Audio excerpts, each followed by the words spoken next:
I have a feeling this is going to make a lot of people very excited. Get ready to catch the wave. It is that time.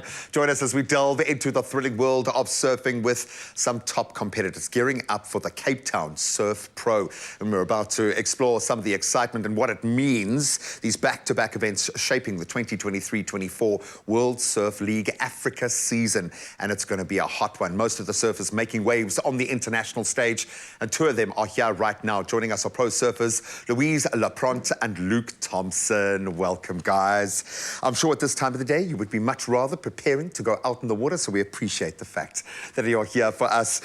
Luke, I'm going to start with you because you've had a phenomenal couple of years. Obviously, last year was massive. Being the regional champion, how does that feel when you enter into the pro with that on your back? Does it feel like a target? Does it feel like a platform to launch from? How are you feeling looking forward now with the success that you've had over the last season? Yeah, last year was a super fun year. It was my first full year competing in the QS. And to finish #1 in the rankings, I was super, super grateful and super happy. And this year going in as #1 is like a bit of a different feeling, obviously, because last year I was like quite an underdog and then coming into it. And this year it's kind of like, yeah, all the eyes are on me. Now people know. Yeah, so it's a cool feeling. I always think pressure is a privilege, so I'm excited for the opportunity. And yeah, I'm really looking forward to the contest season starting. It's been a bit of time off, and yeah, I'm looking forward to getting going again. I can literally see the equations above your head starting to, as your unconscious mind starts mapping out this year ahead of you, because it can go anywhere. It's one long sustained push, or it's one moment in one surf. When you talk about building momentum, in the junior ranks, you've had a phenomenal build-up now. How are you feeling confidence-wise, knocking around with the big names that are going to be playing about in the water now? How is the success that you've achieved in that junior fold kind of serving you, and what are you wanting to use that for this year? Well, as a youngster, it's pretty hard coming up against the big guns, but I'm just going to try my best, and push and get onto the higher rankings and slowly get onto the WSL World Tour. Because it's there. It's right in front of you now. And there is something beautiful about being able to test yourself against the best in the world. How do you adjust your mindset going into a season like that? What do you go through in terms of mental preparations? Because it's different for every surfer. Everyone has their thing. And it's a deeply personal thing. As much as you're representing your country, you're representing your continent and your beautiful sport, it's just you alone on those waves. How do you go about getting yourself, obviously physically, but mentally ready, moreover, for the challenges, like especially a double header like this?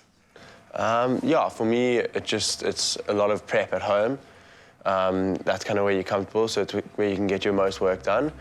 I've got two pretty good friends that we kind of use as sparring partners. We all train together in the gym and we do surfing training together.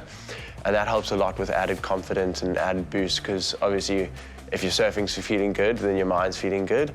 And if your body's feeling good, it definitely adds to benefits in the water. So yeah, it's just kind of weighing out everything and getting like a balanced life with like a balanced schedule, and just kind of working it out and kind of learning as you go. But yeah, I've learned a lot in the past year, and I'm looking forward to like implementing that into this year. And yeah, hopefully going a bit further than I did last year. I have no doubt you will. I love the fact that when we look out, look in from out, it looks like this highly competitive, this crazy sporting arena. You go and spend some time with some of the surfers, and you're just all mates, having the time of your life, propelling each other forward, giving each other advice, mentoring each other. What is the atmosphere like within this community of surf now that you're kind of stepping into that echelon above where you've had to knock around with the junior fold? What is it like for young surfers coming into this space? Yeah, well, it's pretty fun because you hang out with your friends and you talk about your heats, you get all anxious and stuff.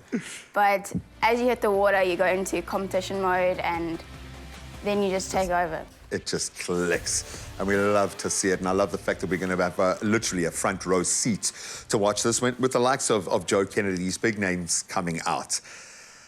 Does that scare you? Does it excite you, knowing that you're going to have to step it up a rung? How do you feel about having the big names coming out? It's great for the sport, massive for young South African surfers to swim in that same water. But how do you feel on a competitive level having names like this out there? It's got to be the best thing. Yeah, it's super cool. It's nice, and now they've implemented the regional QS, which is like Africa, whereas it used to kind of just be more South Africans. So it's cool now that you get the chance to compete against those international guys on the regional QS before you're going overseas onto the Challenger Series. And to have guys like Joe coming out and stuff like that and surfers like them, it really pushes us and it helps us kind of challenge ourselves surfing against an international person who you haven't surfed against your whole junior career. Because a lot of the guys from South Africa and girls from South Africa, as Louise will know, you surf against since you're about 12 years old. Yeah, so you're so the used to usual surfing suspects to every them. weekend, yeah. Yeah, exactly. So you're so used to surfing against them that when it comes to contest day, it's just like another under 12s heat, but now you're 20 years old surfing in a QS. So to have those guys surfing in these events, it really helps to push us. But yeah, for me, it doesn't really change. I just kind of stick to my same program. It's just another kind of heat I have to surf.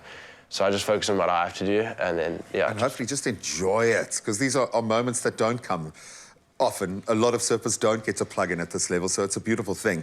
All of that being said, we've got the 2024 Challenger Series, some vital points up for grabs here. What are the goals? What do you want out of this season? And most immediately, the two competitions coming up here on local, I want to say local soil, on local shores.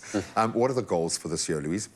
Well, I'm going to try get it into the Challenger Series cut. But as I'm still 15 years old, it's a bit young for me to go onto the Challenger Series.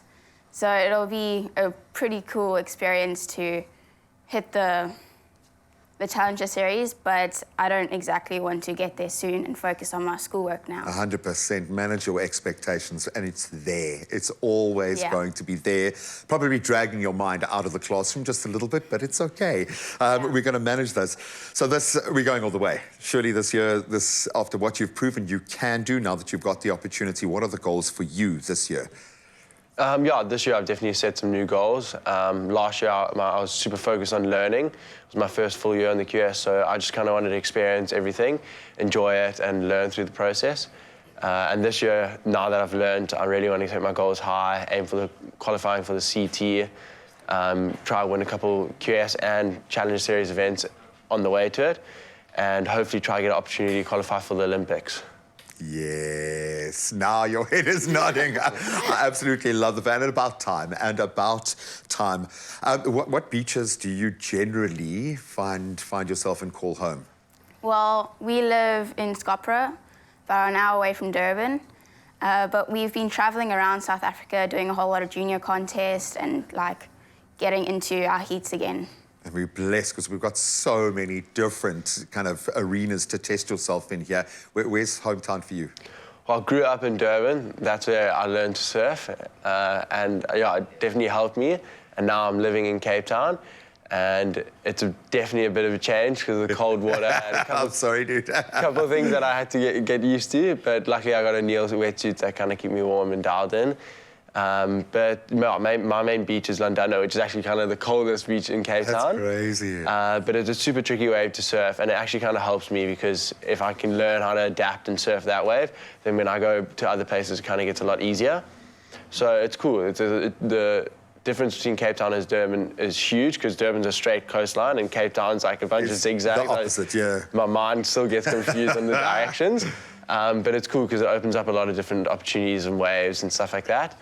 So, yeah, I'm living in Cape Town now and I'm enjoying it, and yeah, it's definitely helped my surfing. I say that because I want like 10,000 kids to head out to these beaches this morning. I think the most beautiful thing from what I've seen from my vantage point of South African surf culture is that ladder, that chain of mentors of surfers ready to guide young surfers through the process. Absolutely amazing. Thank you so much for representing us so proudly and doing so well. We're expecting very big things from you.